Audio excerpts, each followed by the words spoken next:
días y nada, empezamos ya para no retrasarnos aquí, ¿no? Bueno, además esta parte es quizá pues, bueno, la más interesante porque nos queda un poco del 18, pero luego claro, nos queda el 19 y el 20, que es claro, pues, la parte más jugosa, la que más entendemos, la que más nos han llegado precisamente pues, a tifo, visiones y sobre todo que son los antecedentes bueno, pues, más cercanos a nuestro periodo contemporáneo que nos hace ver, bueno, nos proporciona los elementos para poder entender un poco la realidad, por lo menos poder analizarla, ¿no? Un poco con mayor criterio y poder entender bueno, cuáles son los planteamientos de ellos, cuáles son un poco los planteamientos de los demás, por qué se producen estas circunstancias, etc.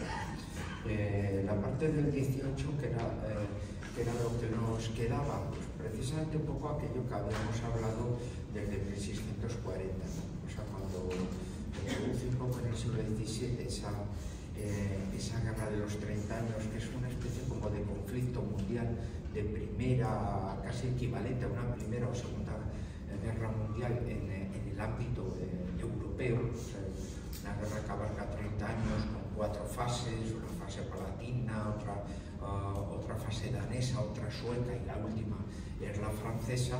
Pues vamos a estar, se puede decir, cada uno poniéndonos el dedo en la parte que más le duele al contrario. Los franceses son los que aprovecharán el ámbito catalán, ¿no? Un poco por aquello que hablábamos ayer, un poco de esa gestión en un momento de, se puede decir, de recursos, ¿no? O sea, el imperio español lleva en guerra en el siglo XVII desde 1618 y va a terminar sus conflictos cuando va a poder saborear la paz en 1659, en el Tratado de los Pirineos, o sea, que nos tiramos en la Guerra de los 30 años, cuando finaliza la Guerra de los 30 años, en solitario, guerra con Francia, luego se mete la República Inglesa, la de Cromwell, con nosotros, y finalizamos en 1659, ¿no? A los 7 años, ya es cuando Luis XIV es mayor de edad y nos declara la guerra de nuevo, ¿no? Entonces nos vuelve otra vez a empezar, o sea que tenemos un periodo de 7 años de paz, que podemos decir descansamos, pero luego de forma periódica continuamente guerra, con lo que significa de recursos económicos, recursos humanos, etc., ¿no? Y Francia, por el contrario, que tiene mucha más abundancia de recursos humanos y económicos, se va a meter en la guerra en 1635, o sea, se mete 15 años mucho más tarde que nosotros ya llevamos sufragando bueno, toda la guerra de los 30 años, el apoyo a los imperiales, etc. Un poco para que veamos ese matiz, ¿no? esa diferencia. Y por eso también un poco lo que hablábamos ayer, ¿no? El que empecemos ya a faltar, incluso a hacer contrafueros. Esta zona no se puede reclutar, según nuestras leyes, por ser zona fronteriza, exclusivamente esta gente puede ser movilizada en un caso de invasión, etc. A la torre con todo, reclutamos lo que sea y lo enviamos a Centro Europa porque ya estamos en unas circunstancias muy extremas, ¿no? O sea, si el siglo XVI nuestros tercios tienen un rostro casi puramente castellano, la gente es de Ávila, es de Segovia, es de Guadalajara. En el siglo XVII la gente ya tiene un rostro ya puramente periférico, son gallegos, son gente del Bierzo, son navarros, mucho valenciano, hay hasta canarios, pero bueno, ¿de dónde han salido? Pero ¿cómo vas a enviar a los canarios a luchar al ámbito de Alsacia, de Suiza, si se van a morir de frío? Pues se les envía, ¿no? O sea que cuando lo normal era enviarlos a América, ¿no? Entonces vemos ahí un poco la escasez de recursos y que se tira pues un poco de todo, ¿no? Bueno, lo importante por no perder tiempo, ¿no? Pues precisamente los franceses se van a meter en el ámbito, van a aprovechar esa revuelta catalana de 1640 y el ámbito catalán va a estar bajo dominio francés desde 1640 hasta 1652, oficialmente hasta 1659, que es el Tratado de los Pirineos, cuando tenemos ya la demarcación geográfica de la frontera pirenaica, ¿no? Todos los ríos que van al Mediterráneo es ámbito español, todos los ríos que van al ámbito atlántico es ámbito francés, ¿no? Y por eso tenemos un poco esa particularidad en la cual nosotros perdemos territorio, pero los franceses no pierden, ¿no? Nosotros perderemos el Rosellón, parte de la Cerdaña, pero nos quedará el pueblo de Viella de Lérida en el otro lado, ¿no? Entonces de ahí viene un poco esa circunstancia. Durante esos años, hasta esos 12 años, pues podemos decir, el único momento en que los catalanes han sido secesionistas de verdad. En 1640 tenemos el secesionismo catalán, tenemos el secesionismo portugués con su éxito, con apoyo francés, con apoyo británico, y luego hay algunas conspiraciones en Andalucía, en Aragón, que van a quedar en nada con alguna ejecución, ¿no? Y así. Entonces, en el ámbito catalán, sí que para mantenerse, para sobrevivir, ofrecen el condado de Barcelona a Luis XIII, de ahí que entre las tropas francesas enviadas por el cardenal Richelieu, y rápidamente aquello se integra dentro de Francia como provincias, se convierte en un mercado de los productos franceses, y por tanto todo el tejido existente comercial francés que estaba vinculado con el mundo italiano estalla en beneficio de Francia, ¿no? El ámbito catalán se convierte en un ámbito de mercado francés, invadido de productos franceses, y el tejido, se puede decir, catalán, queda absolutamente destruido con el ámbito italiano y con el resto del ámbito. Así que esos 12 años van a provocar un sentimiento antifrancés muy fuerte en el ámbito catalán. ¿Dónde estaba el frente? Pues en la zona de Lérida. El ámbito leridano más bien todavía va a ser español, y por tanto va a ser la zona casi de Tarragona, Barcelona, Gerona, la que está bajo control francés, ¿no? Y así. Para poder recuperar esos territorios, ¿qué necesitamos nosotros? Bueno, necesitamos buena suerte, que la vamos a fabricar, y luego un héroe, porque somos mucho de héroes, ¿no? A los alumnos de facultad les digo que también nosotros tenemos nuestros héroes de Marvel, ¿no? Nuestro primer héroe de Marvel será Juan de Austria, ¿no? Por eso tenemos, podemos decir, un poco toda la novela de Jeromín, del padre Coloma, que lo hizo para Alfonso XIII cuando era niño, ¿no? Para, podemos decir, crearle un poco un héroe dentro de lo que era la historia propiamente de España, ¿no? En ese ámbito. Si Juan de Austria había sido el héroe de Lepanto, el héroe del periodo dorado de la historia de España, en este momento casi de decadencia, donde una parte del territorio, se puede decir, de la laguna de España está bajo dominio francés, no necesitamos otro héroe similar. Pues sí. ¿Quién se acomoda mejor a esas circunstancias? Pues alguien que tenga unas características muy similares. Claro, Felipe IV, del cual conocemos su primera etapa, podemos decir nefasta, cuando es un adolescente que le encanta el rejoneo, que le encanta perseguir a las mujeres, que se lo pasa muy bien y abandona el gobierno al conde duque, y nos olvidamos de su segunda etapa, la de rey gobernante que no quiere válidos y va a gobernar con apoyo de secretarios, etcétera. Es la parte quizá más olvidada de Felipe IV.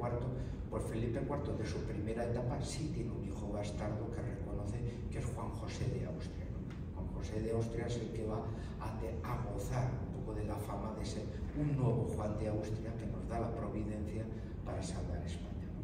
Juan José de Austria será el que recupere Nápoles de una revuelta de tipo social, por aumento de impuestos, por reclutamientos, etcétera, e imposibilite que se transforme en una nueva Cataluña. Eso será en 1647, ¿no? Es una revuelta que se produce por un aumento de impuestos a los alimentos básicos, los sectores populares se sublevan, pero la llegada del hijo del rey de España, aunque sea por línea bastarda, allí recupera, antes de que lleguen los franceses y se hagan con el reino de Nápoles, recupera la posición, recupera la hegemonía española en el ámbito italiano, y luego posteriormente será el que vuelva a la península y libere Barcelona, Tarragona, toda esta zona.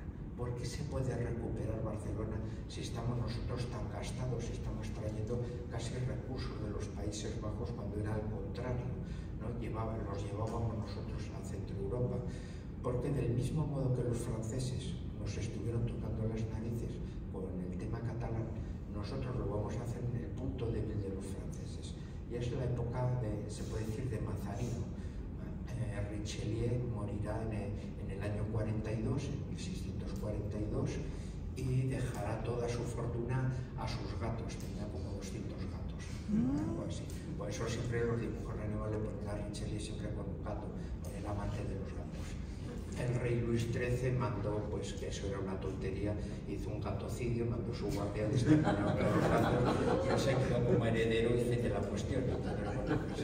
Entonces ahí pues, podemos decir, no hay el tema del respeto a los gatitos, pues no fue precisamente respetado por el rey de Francia, ¿no?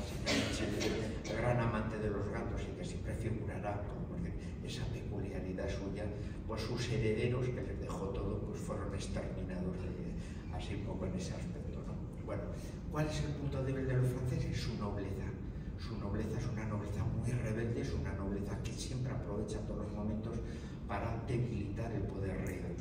La nobleza, estamos hablando de una nobleza, se puede decir, de intereses del campo y que puede levantar ejércitos. O sea, el príncipe de Condé, uno de los grandes generales franceses, él tenía un ejército privado reclutado en sus posesiones y con las rentas que podía contratar mercenarios, podía sacar un ejército privado de unos 2000 hombres. O sea que cuando el príncipe de Condé se levantaba, tenías que mandar al ejército real a prestarlo. O sea, no es una revuelta de 4 amigos, sino tienes verdaderamente un problema de guerra civil. Si se juntan 3 o 4 nobles, ya tienes un problema de guerra civil en una zona. Tienes que mandar al ejército real. Eso es lo que le pasa a Mazarino, es lo que retrata un poco a Alejandro Dumas, periodo de Richelieu y los 3 mosqueteros. La parte de la novela de 20 años después es la parte del cardenal Mazarino, que es el relevo de Richelieu. Entonces, ese periodo de debilidad, de cobro de impuestos, de impopularidad del cardenal Mazarino, la aprovecha España también para financiar a los nobles en contra de Mazarino. Las revueltas de la nobleza provocan que los franceses tengan que llevarse tropas a Francia para mantener el orden. Y es cuando nosotros atacamos y recuperamos Tarragona, Barcelona, etc. Ese es el milagro que se da, pero es un milagro provocado. Y de cómo se han sublevado los nobles, porque han recibido dinero. ¿Y de dónde han recibido dinero? De España. Pero si nosotros no teníamos, pues lo poco que teníamos se lo damos a los franceses para que provoquen ese problema. Pues recuperamos Barcelona de esa manera. Entonces Juan José de Austria entra como el gran liberador de Barcelona. Luego ya es cuando los franceses piden ayuda a Cromwell y por tanto el Tratado de los Pirineos, Francia recibe el Rosellón y los británicos recibirán Jamaica. Entonces esa será un poco la peculiaridad un poco de ese asunto, ¿no? Y así. ¿Cuáles van a ser las consecuencias para los catalanes de ese periodo? Bueno, pues para los catalanes de ese periodo va a ser un odio a todos los franceses terrible. O sea, nos hemos quedado de los franceses hasta el gorro. No queremos saber ya nada de eso, de ellos. Pero claro, Juan José de Austria tira a los Países Bajos, luego él utilizará a su padre para Portugal, que ya es un fracaso. Quiero decir que si Cataluña le hemos podido recuperar, Portugal, que se separó en 1640, imagínate que más de 20 años después intenta recuperarla. Portugal ya tiene un ejército, tiene una identidad, tiene toda la ayuda británica, es imposible ya poder entrar en Portugal, recuperarla. Tendremos 2 grandes derrotas cerca de Badajoz cuando entremos y ya Felipe IV morirá en 1665, podemos decir, con el dolor de no haber podido recuperar la parte portuguesa del imperio y poderle haber pasado a su hijo la restitución de todo el imperio. La mentalidad de los Habsburgos siempre era una mentalidad en la cual ellos creían verdaderamente que se condenaban si no pasaban toda la herencia a su sucesor y se creían también verdaderamente responsables de la fe de sus hijos. Yo me voy un poco por los ferrocarriles, pero es un poco para que entendamos la mentalidad de la época. Decimos, pero a Felipe II, ¿qué le importan los holandeses? Están ganando territorios en América, que mandan los holandeses a la porra. Pero es que Felipe II, que no es por eso, sino es por las tierras. Es que yo quiero ir al cielo y yo soy responsable de las almas de mis súbditos. Si los holandeses se quieren separar de España para ser calvinistas, en el juicio de Dios es que Dios me va a condenar a mí. Tú eres el responsable de toda esa gente y has permitido que esta gente abandone la Iglesia Católica. Y tú eres el responsable, y ni por el forro que vaya el duque de Alba con los tercios a por ellos. O sea, yo no voy a permitir que esta gente se condene y me condenen a mí por culpa de ellos. O sea, ni por el forro. O sea, esa es la mentalidad que tienen, podemos decir, en esa época. Estamos hablando claramente un poco de una época pues, muy diferente a la nuestra, ¿no? Felipe IV le va a pasar en parte también, o sea, después de su vida de jolgorio, las cartas de Manuel. Sor María de Ágreda, ¿no? Que no se mete en política, pero le pone, usted quiere victorias, pero las victorias de un imperio católico no tienen que ser coherentes con la vida católica de su monarca. Caramba. Le pegó un pleno corazón, tío, caramba, pues igual tengo que cambiar de vida, ¿no? Bueno, Felipe IV se le calcula como unos 30 hijos fuera del matrimonio. Quiero decir que le gustaba mucho el mundo de la fiesta, ¿no? Entonces, es claro, luego viene todo su proceso de conversión, de vuelta, que se puede decir desde 1643 hasta 1665, la parte más desconocida, la parte en la que él reina, dice, yo quiero ser como mi abuelo Felipe II, ¿no? Entonces es la persona que va a estar reinando y gobernando, con apoyos, pero nunca ya con un primer ministro. Después del conde duque de Olivares no va a haber primeros ministros y por lo tanto se va a tirar 20 años, podemos decir, él cogiendo las riendas un poco de esa parte. Bien, por avanzar, que si no nos quedamos aquí con eso. ¿Qué sucede con lo de la guerra de sucesión? Claro, la guerra de sucesión es una guerra civil en la cual se divide España en dos bandos por los dos pretendientes. Felipe V, que es al cual pone como heredero Carlos II, muchos dicen, ¿y por qué se lo da al Borbón? Pues porque a nivel de política internacional el imperio español es tan poderoso que nadie quiere que un heredero reciba toda la herencia, por eso mantendría el liderazgo de España. Entonces todo el mundo acepta, dice, bueno, que tiene que haber un nuevo rey, pero con una partición de territorios para que España no vuelva a ser la primera potencia. Entonces, de ese modo, pues Luis XIV se mete con el emperador, con todos, oye, pues si es el uno, el otro, pues que el uno ceda territorios a cambio de que el otro pueda entrar ahí y ya está. Carlos II, ¿qué es lo que hace? Dice, bueno, si yo le dejo todo a mi sobrino austriaco, el de Viena, él puede mantener toda la unidad del imperio. Imposible, no tiene recursos militares. Y si yo le dejo a mi otro sobrino, el nieto de Luis XIV puede mantener, en este momento Luis XIV es el que tiene el mayor poder militar que existe, por la capacidad demográfica y económica. Para que nos hagamos una idea, cuando el conde duque Olivares está haciendo la famosa unión de armas, esa formación de reserva significa tener una reserva militar de 140.000 hombres del imperio.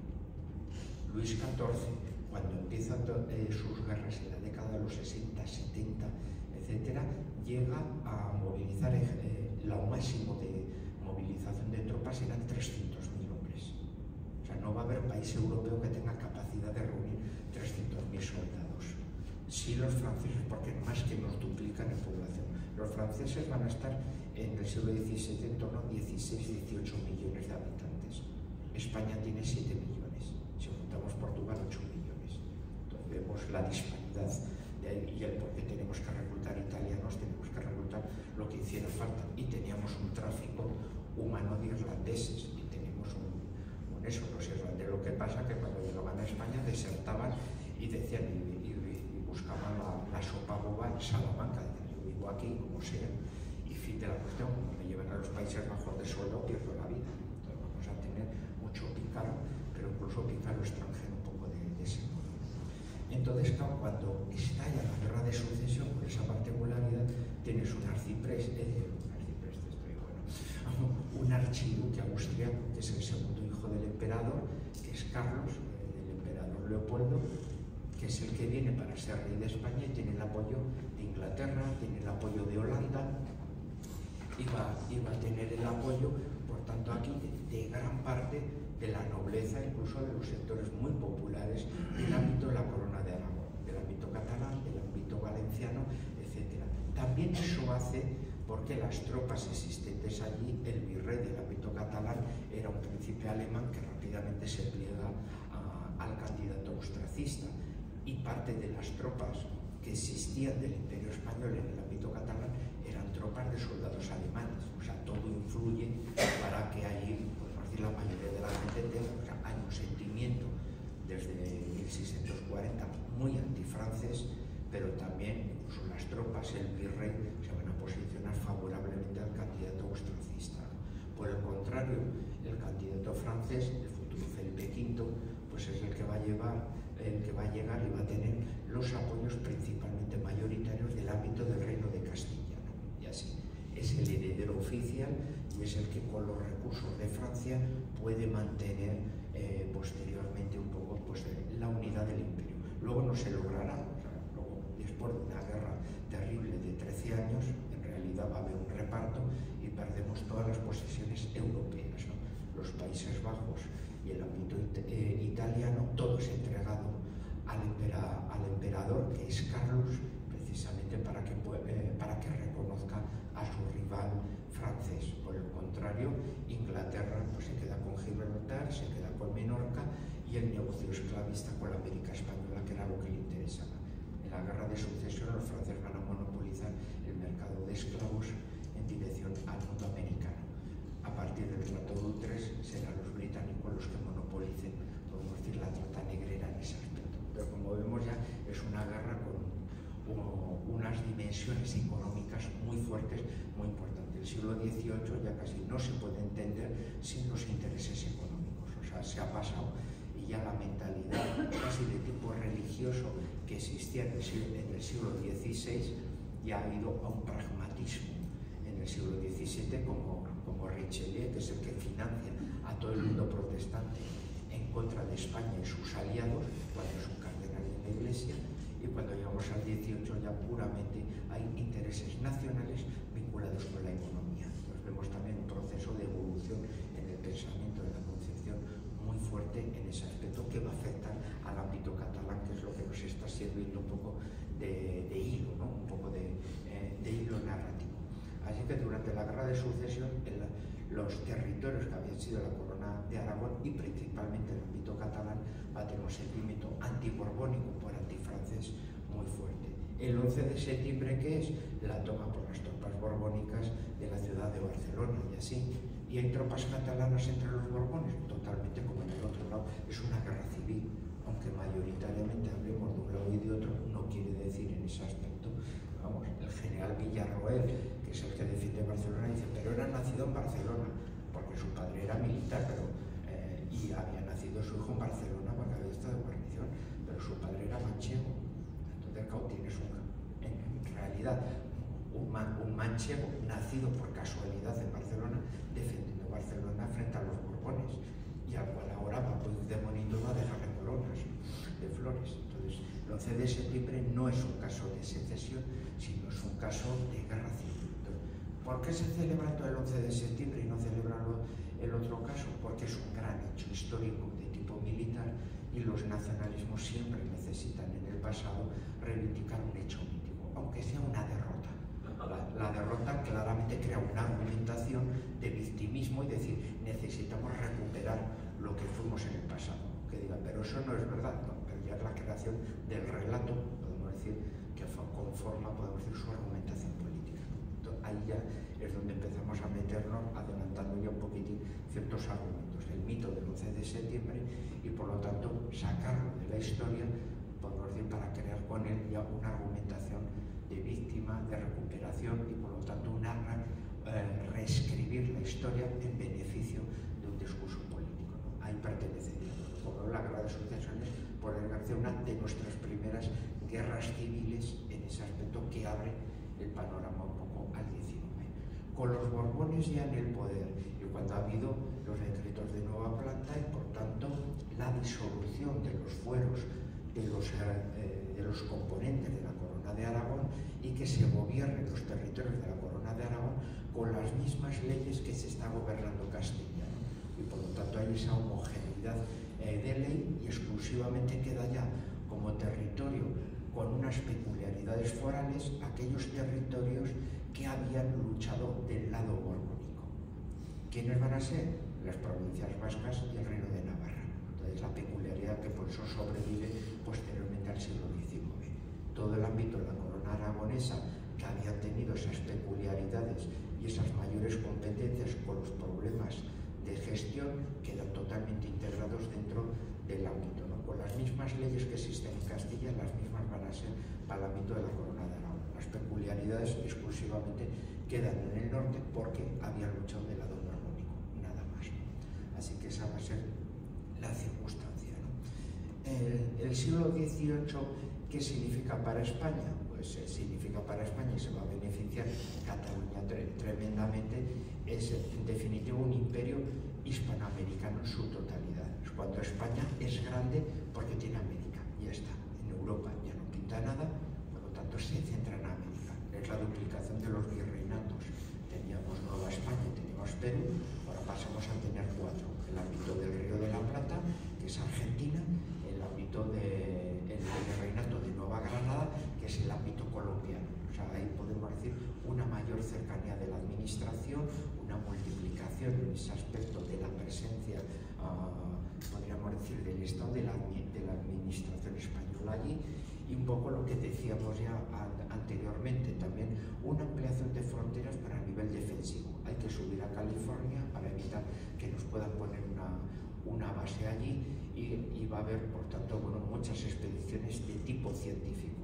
Con el virrey Amat, quizá de los catalanes más famosos que van a existir de origen catalán en América, el virrey Amat es uno de los virreyes más famosos de Perú, ¿vale? Porque es el que embellece Perú, es el que Lima, la ciudad de Lima, es el que construye gran parte de sus viaductos, de sus infraestructuras, embellece la ciudad de Lima, y es el que va a mandar, si México se encarga del ámbito californiano y de Alaska, Perú se va a encargar del Pacífico Central.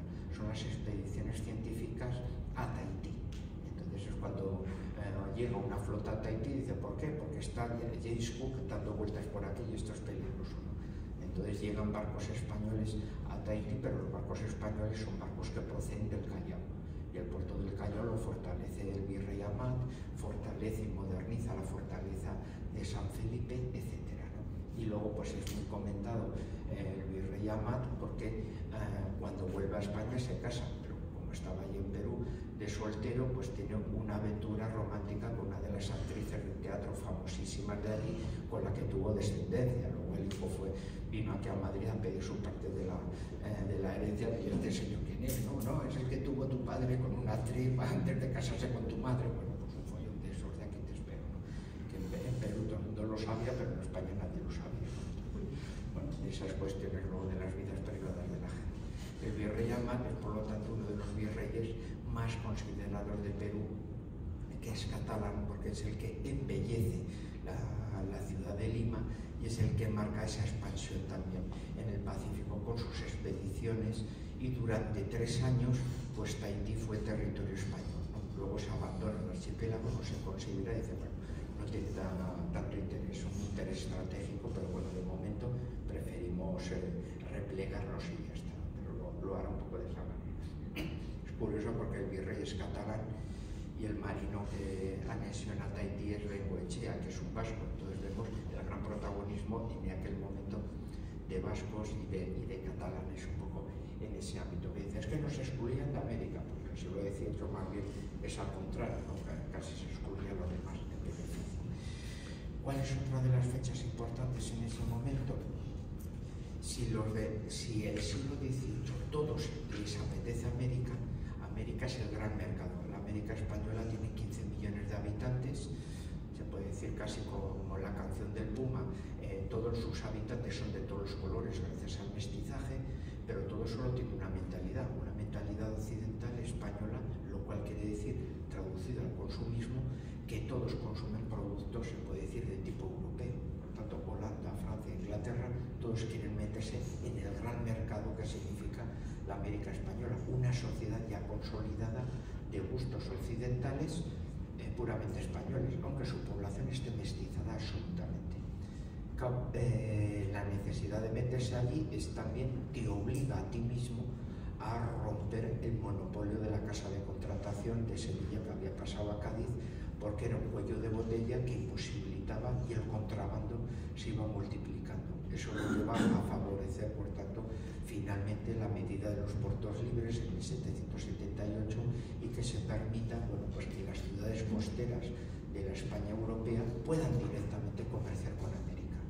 De ahí viene el enriquecimiento y por tanto el trasvase de la riqueza de la España del centro a la España periférica. Es cuando San Sebastián empieza a coger renombre, es también Santander, es La Coruña, pero es Alicante, es Málaga y es la propia Barcelona. Pues podemos decir ya todo el mundo periférico el que empieza de esa manera a enriquecerse, y por eso a partir de finales del 18 y el 19 vemos que gran parte de estas ciudades tienen ya una arquitectura que marca una gran diferencia con las ciudades del interior, que tienen una arquitectura imperial del siglo XVI, del siglo XVII. Si quieres ver buena arquitectura, sobre todo del XIX, pues te tienes que ir a la costa, donde ves el poderío de las casas comerciales, de los navieros, etcétera, ¿no? Un poco en esas circunstancias. Entonces, ahí se produce un poco todo eso, ese cambio, ¿no? Toda esa particularidad del mundo americano, que bueno, eso ya no pertenecería a otro tema, podemos decir la aplicación de las reformas políticas, de las reformas administrativas, la expulsión de los jesuitas, que provocará también sus consecuencias. Tengamos en cuenta que se expulsan a los jesuitas de América, pero lo que no se dice es que la mayoría de los jesuitas eran hijos de criollos de allí. O sea, cuando tú expulsas a un jesuita, no, se expulsan a los jesuitas españoles. Vamos a ver, el jesuita que está en América Española no es un misionero, es el hijo de uno de allí. Cuando tú le expulsas, estás afectando a toda una familia que sabe que ya no le van a volver el pelo. Vamos a dejar un montón de familias criollas que van a decir de menos bonito al rey o de cualquier cosa, ¿no? O sea, va a haber luego muchas heridas, se puede decir, de ese tipo, que abonen al final y ayuden, podemos decir, a los procesos de emancipación posteriormente, ¿no? En ese sentido, pues Cataluña va a crear, por tanto, también, bueno, unas redes comerciales con el mundo americano muy importantes, esencialmente a través de la industria textil, ¿no? Que va a ser a manera más importante. La industria textil había surgido principalmente, como dijimos, de base a través del ejército, ¿no? Abastecimiento de uniformes al ejército, y a partir de aquí, bueno, va cogiendo ese pulmón, se puede decir, un poco industrial, que va convirtiendo al ámbito catalán, o más bien en realidad al barcelonés, bueno, pues como en uno de sus elementos dominantes, ¿no? Aquí también es donde empezamos a ver casi las dos almas que se van a combatir en España en el siglo XIX, ¿no? Un mundo más tradicional, más marcado por el antiguo régimen, que está en el interior, un mundo periférico que, debido al comercio ultramarino, a la industria naval, etcétera, empieza a configurar también la necesidad de unos modelos políticos muy distintos, ¿no? O sea, ¿dónde va a estar el liberalismo español? Claramente en el mundo costero, ¿no? Una sociedad muy vinculada al trabajo, al espíritu emprendedor y al comercio, principalmente con el mundo americano, ¿no? O sea, si sacas un mapa de la España del 19, el mundo de la costa es la España liberal, el mundo del interior es la España tradicional. Entonces vemos ahí ya la bifurcación casi espiritual de lo que luego va a ser, bueno, pues las luchas un poco internas, y en ese aspecto a Cataluña también le va a afectar. El mundo de la costa, Tarragona y Barcelona, van a ser claramente ciudades donde el espíritu liberal va a dominar, pero el interior, el mundo de la Andalucía pirenaica, va a ser el mundo más tradicional existente. ¿Cuándo se quiebra todo eso? Pues aquí ya nos vamos metiendo un poco al 19 por avanzar, y es la guerra de independencia francesa, ¿no? La invasión francesa provoca, bueno, un poco en todos esos aspectos, bueno, pues una lucha que es una de las más terribles a niveles de bajas, y que es una lucha pues también ideológica, ¿no? Uno de los factores que se olvidan es que en España se refugian, pues son más de 7.000 religiosos y clérigos franceses, y por lo tanto esa fuerza, estamos hablando de 7.000 franceses clérigos, aparte de luego de los civiles que vienen, son los que van a incentivar ese papel, podemos decir, van a incentivar el papel religioso en contra de la lucha contra Napoleón. O sea, no es una lucha tanto contra el francés, sino una lucha que se va a incentivar del tipo religioso, podemos decir, en contra del mundo francés, por ser herederos de la Revolución Francesa. A eso voy un poco. Los franceses que se han refugiado en España lo ven como una guerra civil, la segunda etapa de la lucha venteana, etcétera, en contra. Por parte de España, una experiencia absolutamente nueva, pero para que el pueblo pueda estallar, va a estar muy incentivado por el sentimiento religioso contra el francés. Por eso el elemento afrancesado va a ser un elemento muy técnico, muy pequeño. Hay un Miguel Ardón, su obra de los afrancesados, podemos decir decir, una de las obras fundamentales para entender cómo son los cuadros, la élite, la que dice, bueno, vamos a ver, igual necesitábamos un cambio, necesitamos una reforma, y la presencia de los franceses lo podemos aprovechar para esas reformas necesarias de modernizar España, eliminar muchos elementos que se han quedado antiguos y poder modernizarla de ese modo, colaborando con el francés. Y ahí vamos a tener, bueno, pues un poco esas peculiaridades que luego los afrancesados posteriormente tendrán que disfrazarse de técnicos. Yo no opino nada de ideología política, antiguo afrancesado, pero sí soy un miembro de la élite muy técnico que puedo ayudar en la administración de la consolidación del Estado liberal. La mayoría, podemos decir, irán de técnicos y entonces de esa manera ocultan su pasado afrancesado para evitar, podemos decir, problemas mayores. Entonces, pues, los afrancesados van a ser parte de la élite, no van a conformar un poco parte del pueblo. Hechos que se van a dar en Cataluña y el por qué, pues van a ser principalmente el sitio de Gerona, por tanto que estará Álvarez de Castro, militar granadino que mantendrá sobre todo ya el tercer sitio, pero que finalmente caerá en manos francesas y él pues morirá preso un poco de los franceses, ¿no? Además pasando las canutas, porque estaba muy debilitado y podemos decir le mantenían despierto echándole agua a los ojos o pinchándole con agujas entre las uñas ahí para que se mantuviera espabilado. Finalmente pues podemos decir que él estaba medio moribundo, pues, un palo que estaba así se tiró encima para que le dejasen ya de torturar, ¿no? Entonces se acabó el general Álvarez de Castro, que es el de los sitios de Granada. Y luego viene esa victoria del Bruch, que podemos decir que fue tan un poco retratada, que es los levantamientos del Somaten. El Somaten era como una especie de milicia de todos los hombres útiles que se daban en las zonas rurales para caso de algún tipo de necesidad. En caso de emergencia, por ejemplo, apagar incendios, etcétera, o habitualmente para mantenimiento del orden en contra del bandolerismo. Hasta el siglo XIX, como hemos dicho, la zona con mayor problema de bandolerismo era la zona pirenaica, la zona catalana, ¿no? Y luego, en tiempo de guerra, por ejemplo, en la lucha contra la Revolución o contra Napoleón posteriormente, el Somaten era la manera de movilizar la masa masculina para reforzar las tropas del ejército de esa manera con una milicia auxiliar. El conocimiento del terreno va a provocar que el levantamiento del Somaten pues alimente gran parte de las partidas guerrilleras, ¿no? El que ya lo del Bruch se convierte en leyenda, pues el famoso tamborilero que al tocar con los ecos de los valles, la columna francesa se asusta creyendo por el ruido que van a quedar copados por varias columnas y entonces retroceden abandonando cuando eran pues, las milicias un poco de los pueblos circundantes con ese levantamiento. La verdad del Somaten es que tenían sus propios arsenales, depósitos de armas, levantan a la población por el conocimiento de la zona, consiguen montar una estructura de guerrillera muy importante. El ámbito guerrillero es algo que es voluntario, pero también está formado por las juntas de guerra de España. Es la aplicación de una medida del mar al medio terrestre. Habitualmente el que no controla el mar se acaba la política del corsario. El pirata es un delincuente del mar, el corsario no.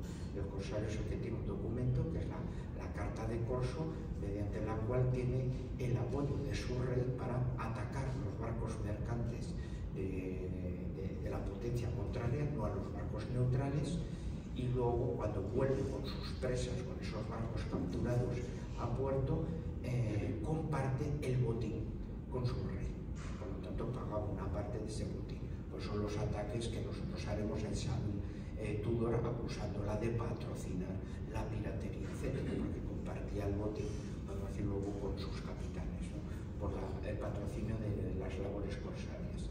Nosotros lo que vamos a hacer va a ser aplicar la medida corsaria a nivel terrestre. Si nuestro ejército ha sido aplastado, los oficiales regulares tienen el permiso para volver a sus lugares de origen y tienen una carta de corso terrestre para levantar a ciudadanos normales civiles de su zona y levantar una unidad guerrillera que pueda atacar a los destacamentos militares franceses. De ahí las guerrillas adquieren ya un toque, se puede decir, un poco civil. Y si un oficial del ejército ha quedado, por ejemplo, no ha caído prisionero francés y pertenecía a la guarnición de Gerona, rápidamente puede ser destacado en una comarca y levantar el sumantén de esa comarca para levantar una partida guerrillera. Aunque eso signifique que los soldados napoleónicos, como no reconocen al guerrillero ningún tipo de derecho, masacren a la población, toma de rehenes, cada ataque que se haga a un destacamento francés se mata a los rehenes y por tanto por parte de los otros tampoco se cogen prisioneros. Los guerrilleros tampoco tienen capacidad de dónde guardar a los prisioneros, por lo tanto se les degüella y ya está. Como son guerras muy sangrientas, de asaltos, etc. Esa experiencia, por desgracia, se va a mantener luego durante todo el siglo XIX. Cuando termine ya la guerra de independencia, se recupere la soberanía, las luchas de emancipación en América, que ahí ya no nos metemos, nosotros vamos a tener pues ya el trienio liberal, la experiencia del primer Estado liberal después del golpe de Estado de Riego, la llegada de los 100.000 hijos de San Luis, o sea, una nueva invasión francesa de ideología contraria, o sea, la restitución, la restauración de la monarquía borbónica en Francia y las ganas que tienen los franceses de eliminar su pasado napoleónico les hace que invadan Francia con el consenso europeo para restaurar a Fernando VII en sus poderes del antiguo régimen en contra del gobierno liberal de Riego. La entrada, por ejemplo, de estos soldados franceses resulta que van a ser acompañados de guerrilleros catalanes. Los catalanes empiezan a destacarse en este aspecto con un espíritu muy furibundo antiliberal. Se hace la regencia de la Seu d'Urgell, que es, podemos decir, casi como la primera institución que tiene tropas irregulares en lucha contra el gobierno de Riego. Los catalanes de campo son los primeros que se sublevan casi contra Riego y acompañan, sirven de guías al ejército francés. Hay algún libro que es muy interesante de oficiales del ejército francés que dicen: yo era alférez o era teniente con Napoleón y la lucha en España era de lo peor, nos degollaban a cualquiera, ¿no? Resulta ya de comandante o de coronel en el ejército borbónico eran los mismos. Ahora entramos con el duque de Angulema en España y como ya no llevamos la bandera tricolor, sino llevamos la bandera borbónica, resulta que se nos pierda un soldado y así, y vienen los propios campesinos de la Masía a traer los soldados. Oye, que tenéis un soldado perdido que ha aguantado no sé qué, os lo traemos porque allá antes lo hubieran degollado. Y así, es decir, y dice, como sepan que somos los mismos, vamos a ver, pues claro, han pasado muy pocos años y como vemos, bueno, pues muchos de los que van en esa otra invasión van a ser los mismos, ¿no? Luego ya habrá ciertas tendencias sobre las guerras de los malcontents, etcétera, contra las tendencias liberalizadoras que mantendrán. O sea, los catalanes de campo van a estar en ese momento con una tendencia muy proclive contra el liberalismo. Y ahí ya nos meteríamos un poco también con lo del carlismo, o sea, el fallecimiento de Fernando VII, el reconocimiento a su hija Isabel, que al ser una niña en la regencia de su mujer María Cristina de Borbón dos Sicilias, y por el contrario la no aceptación de su tío Carlos María Isidro de aquella herencia, y por la aplicación de la ley sálica típica de la familia Borbón, que Fernando VII la había abolido en uso de sus poderes, pues que él se subleve para obtener el título de rey de España que creía que le correspondía. El tema sucesorio en realidad es menor, en realidad lo que esconde cada uno en realidad es un posicionamiento de reordenación de España de manera diferente. Los que apoyan a Isabel II es la gran oportunidad de construir una España puramente liberal sobre la Constitución de 1812 y por lo tanto en connivencia con el triunfo liberal en Portugal, con Gran Bretaña y con la Francia que acaba de derrocar a los Borbones y es la monarquía de los Orleans. Se va configurando una España, una Europa liberal, Francia, Gran Bretaña, Portugal y España, frente al resto de la Europa que todavía se mantenía fiel a lo que era el viejo orden, el antiguo régimen. El imperio austriaco, el imperio ruso o el reino de Prusia van a ser más afines al mundo carlista, pero están en la lejanía geográfica y no pueden ayudar, podemos decir, a su afín. es la partición un poco de España. Una partición de España que no quiere decir que haya unas zonas mayoritarias o no. En la Primera Guerra Carlista se puede decir que hay partidarios por todos los lados, pero sí hay unas circunstancias que favorecen que en la zona de la periferia y zonas de montaña se refugien los carlistas. ¿En qué sentido? En el aspecto de que en las zonas de llanura el ejército puede moverse con mucha mayor facilidad. Fernando VII había dado, por ejemplo, la orden de que lo que sería como la milicia auxiliar del ejército, los voluntarios realistas, tenían que entregar sus depósitos de armas al ejército. Los voluntarios realistas, que eran los que habían servido al rey y tenían una ideología afín al antiguo régimen, son los que se sublevarán como carlistas, pero al no tener armas tienen que asaltar los acuartelamientos y va a ser muy difícil. En zonas forales, o sea, provincias vascas y navarras, curiosamente esos arsenales eran poder de la Diputación. Lo que va a hacer la Diputación, si tiene gente afín, es entregar a los voluntarios reales sus armas, y por eso la configuración en la zona norte, más o menos de un dominio carlista, va a ser muy sencillo. Los voluntarios carlistas tienen su armamento, lo obtienen y rápidamente controlan gran parte del territorio. No las ciudades, porque tienen guarnición profesional militar, ¿no? Tienen tropas regulares. En el ámbito catalán va a ser también de una manera muy diferente, ¿no? El mundo del campo rápidamente, por su experiencia guerrillera previa, va a quedar en manos carlistas, antiguos voluntarios realistas. Por el contrario, el mundo de las ciudades, y además con un apoyo importante de esa nueva sociología enriquecida por el comercio con América, va a tener un apoyo liberal y una creación también de los voluntarios nacionales, que son las milicias liberales, ¿no?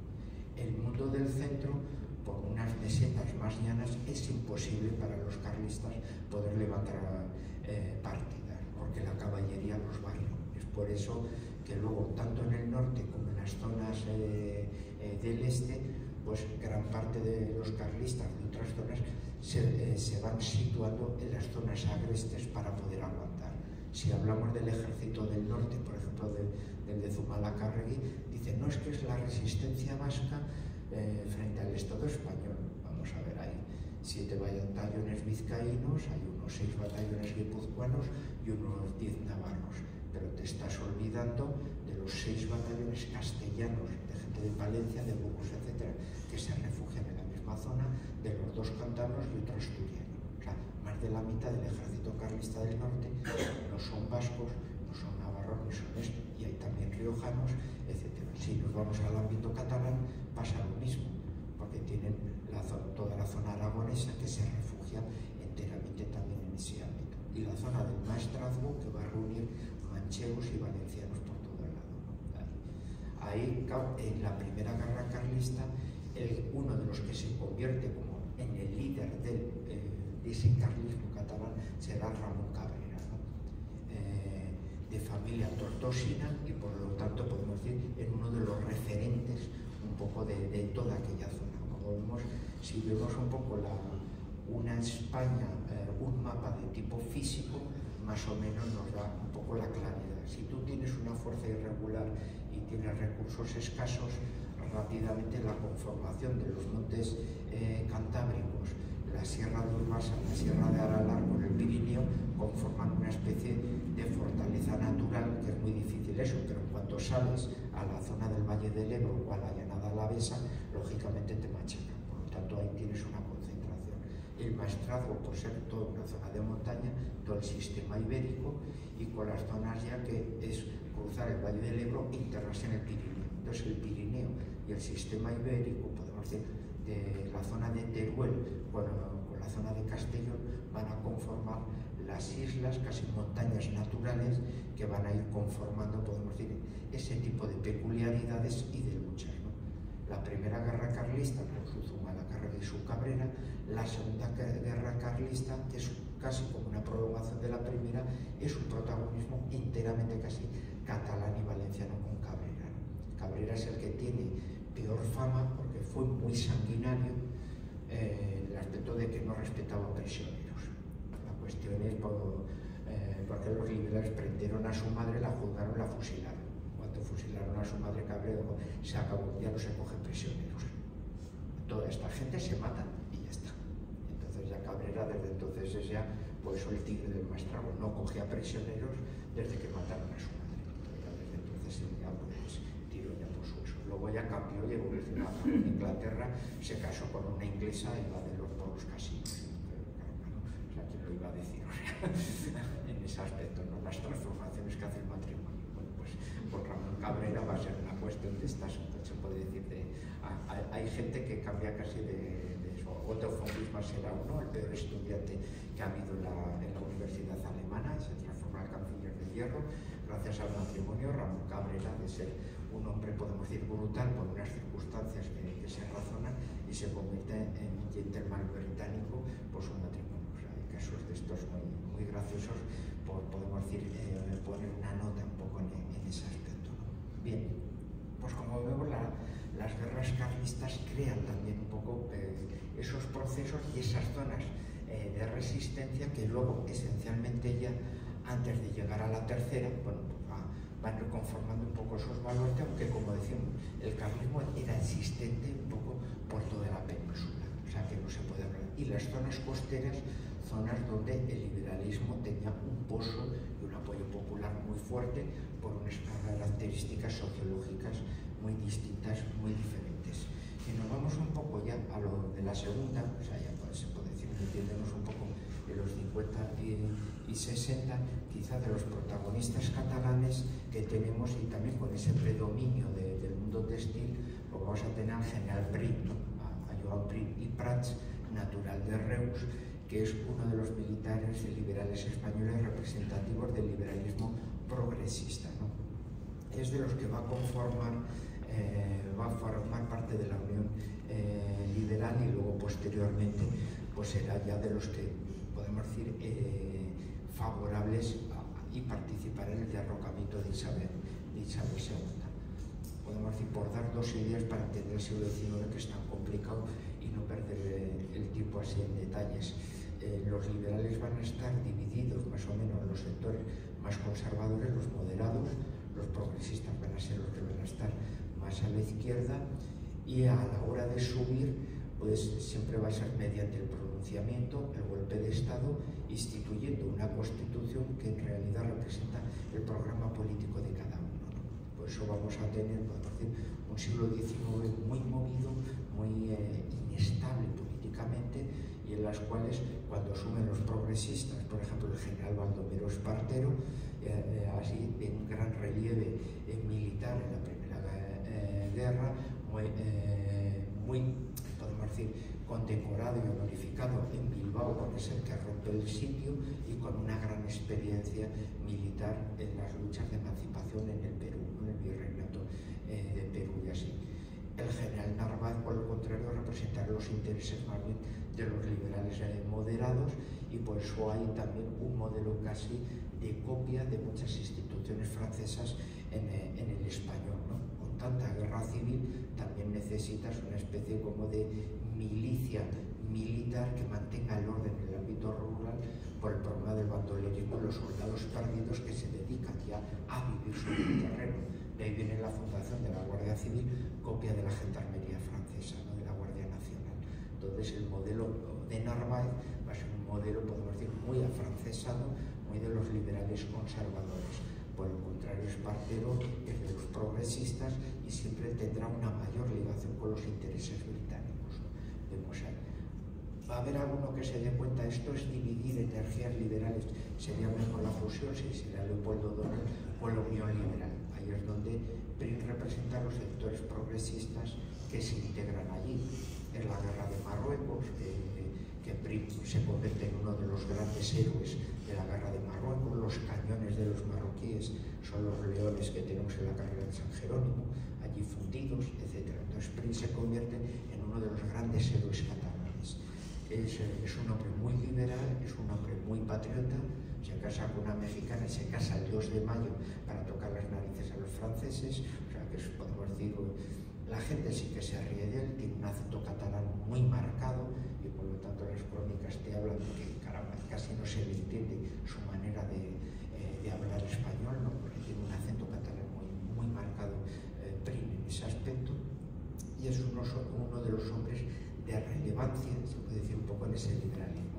¿Cuál es la peculiaridad de Prim? Él participa en lo que va a ser la gloriosa, la revolución que derroca a Isabel II y se la expulsa, y él lo que en realidad quiere es traer un príncipe prusiano, un príncipe alemán a España. Dice que los Borbones han sido una desgracia que ha traído el hundimiento de España, y por lo tanto España tiene que recuperarse de una manera diferente.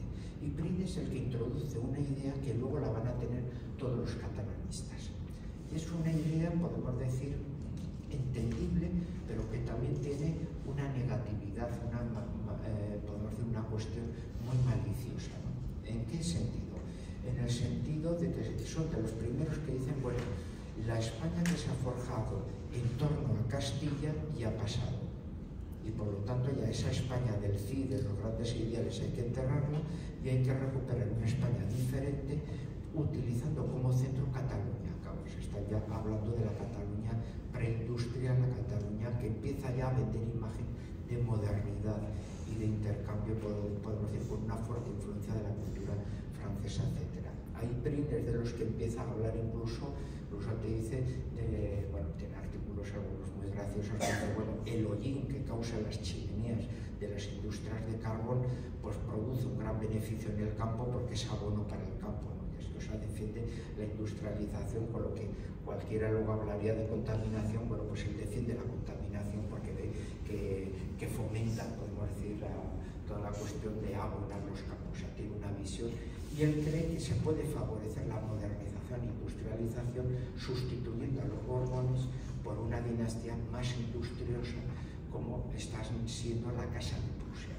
Pues trae algún primo del rey de Prusia que sea católico, para traerlo a España para que no se produzca un rompimiento de ese modo, etc. Eso creará las condiciones de la guerra franco-prusiana, etc. Cuando los franceses digan, ni hablar de que un rey de España tenga sangre alemana. Por tanto, Prim tendrá que cambiar de idea, y entonces buscará un rey que sea liberal, pero que no sea borbón, y nos traerá a Amadeo de Saboya. Un Amadeo de Saboya que el pobre, pues cuando llega aquí dice, Dios mío, ¿esto qué es? Porque claro, el embajador que le lleva la carta le da un infarto y muere. Entonces, cuando Amadeo de Saboya viene a España, viene con el cadáver del enviado español. Cuando llega a España le dice, bueno, me gustaría ver a Prim, que es el que me ha ofrecido la corona, lo acaban de matar en un atentado, entonces tiene ya 2 cadáveres, ¿no? Es la época que en México, es la guerra civil mexicana, y cuando Juárez toma el poder y fusila al emperador Maximiliano. Claro, en España tenemos la guerra cantonalista, porque, bueno, empiezan las primeras partidas de republicanos ahí un poco a luchar contra la monarquía saboyana, las primeras revueltas de carlistas y las primeras partidas de los mambises cubanos. Somos casi el único país que hemos tenido 3 guerras a la vez. O sea que cuando decimos estamos en el momento fatal, ojo, que hemos estado mucho peor y nos hemos recuperado. O sea, podemos decir, porque somos el único país que hemos tenido 3 guerras a la vez y hemos salido de las 3 guerras a la vez, ¿no? Y así. Entonces, bueno, Amadeo de Saboya será de los que vea la situación y diga, a ver si voy a acabar como el Maximiliano de México fusilado. Estos españoles están todos locos y aquí todo el mundo ha sacado de repente las armas y el trabuco. Prefiero ser duque de Génova vivo que ser rey de España muerto, ¿no? Y con las consecuencias dejó el cargo y se volvió rápidamente a Italia, y fin de la cuestión, ¿no? Ahí termina la experiencia de la monarquía saboyana, española, y se inicia la Primera República. La Primera República sí tiene relación con el ámbito catalán. ¿En qué aspecto? Porque vamos a tener la primera experiencia de República Federal, que luego pasa también a una República Unitaria, y es un fracaso. El tema de la República Federal pues es más o menos decir, bueno, España se constituye a través de 17 repúblicas federales.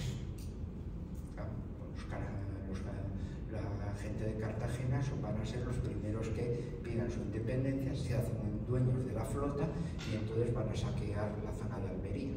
Sí, entonces empieza aquello y la flota británica les tiene que combatir por piratería. Entonces empiezas a tener un problema en el sur, que es la guerra cantonalista. Podemos decir, cuando los cantones empiezan a independizarse y a realizar su propia política autónoma, es el levantamiento en el norte de los carlistas, que cogen una nueva fuerza esencialmente porque ante la desaparición de todos los sectores como más moderados, los liberales conservadores empiezan a entroncar con el carlismo por proximidad. Dice, vamos a ver, ¿hay algo que merezca la pena aquí? Pues aquí no. Pues entonces se van a hacer carlistas, pero podemos decir no por convencimiento ideológico, sino por encontrar algo. Es la primera vez que los carlistas tienen a alguien que lo pueden vender fotográficamente. Después del primer Carlos y después del segundo, este es el Carlos VII, el de las barbas, y él va a utilizar su efigie, su gran presencia ahí, un poco pues a nivel propagandístico. Es la primera vez de la fotografía, ¿no? Entonces va a utilizar él mucho su imagen. Incluso hay alguna frase del mundo de los campesinos cuando llegaban esas fotos que decían, hombre, después de tanto ganso ya era hora que los borbones pariesen un cisne, ¿no? O sea, por la imagen de Carlos VII, ¿no? Porque iba con la Margarita Borbón Parma y así, y él tenía una efigie pues, de rey de bastos, ¿no? con su barba, se sacaban las fotografías con el dogo, entonces unas imágenes muy, podemos decir, de monarca del siglo XIX, ¿no? Claro, ese monarca que une casi la época romántica, un archiduque formado en la corte austríaca que de repente vuelve a España, y ahí también por unas peculiaridades por culpa de un oficial catalán. Como los padres se separaron, el futuro, podemos decir, Carlos VII, el pretendiente, su madre, que era de la rama de los Habsburgo de Módena, cuando con la unificación lo pierden todo, se van a Viena. Y ella prohíbe que tenga ningún contacto con ningún español, para que no le metan en la cabeza los temas de España. A ver si se va a meter en una guerra y le van a pegar dos tiros. Prefiero que sea un archiduque vivo austriaco y se olvide de España para siempre. Y entonces, como asistente, le ponen un militar y dice, pero es español. No tengo ni idea, es de los oficiales del ejército de Módena. No hay ningún problema, no le añadimos. O lo que no sabía la madre es que la mayoría de los carlistas catalanes y valencianos, al ser derrotados de Cabrera, la mayoría acaban exiliados encontrando trabajo en el ámbito italiano. Se van a contratar como soldados en Módena, en Toscana o en Parma, como soldados profesionales. Algunos acabarán de guerrilleros en Nápoles luchando contra el Estado italiano, mueren fusilados allí, ¿no? O sea, en Nápoles, por ejemplo, hacen algunos homenajes a algunos que el Estado italiano los considera bandoleros y ellos líderes del brigantario, o sea, los guerrilleros que luchaban por el reino de las dos Sicilias, y resulta que eran antiguos carlistas catalanes que vivían allí y aportan su experiencia guerrillera en ese aspecto. El oficial de Módena es un antiguo oficial carlista catalán, que lógicamente le habla de Cabrera, de Zumalacárregui, Carlos VII, le pone la cabeza como un bombo y es el que entonces se viene a España y provoca la tercera guerra carlista. Entonces vemos ahí, podemos decir un poco, toda esa importancia y todo eso. Claro, la República va a tener también una presencia, la Primera República Española, una presencia importante de catalanes. Es Pi y Margall, es Figueras, o sea, de los 4 presidentes republicanos españoles, 2 van a ser catalanes. O sea, ese mundo de la ciudad de Barcelona que empieza a desarrollarse de una manera pues, bastante autónoma, también va a tener una presencia de este mundo republicano, federalista, que va a servir de humus, se puede decir, de cuna a lo que va a ser el catalanismo de izquierdas. Porque a diferencia del nacionalismo vasco, que el nacionalismo vasco va a ser un nacionalismo muy ultraconservador, ¿no? De raíz tradicional, que luego va a ir evolucionando con el signo de los tiempos, en este momento el catalanismo va a tener 2 cunas. O sea, va a existir un catalanismo de derechas y un catalanismo de izquierdas. El catalanismo de izquierdas nace de este republicanismo federal y el catalanismo de derechas va a surgir en el ámbito católico.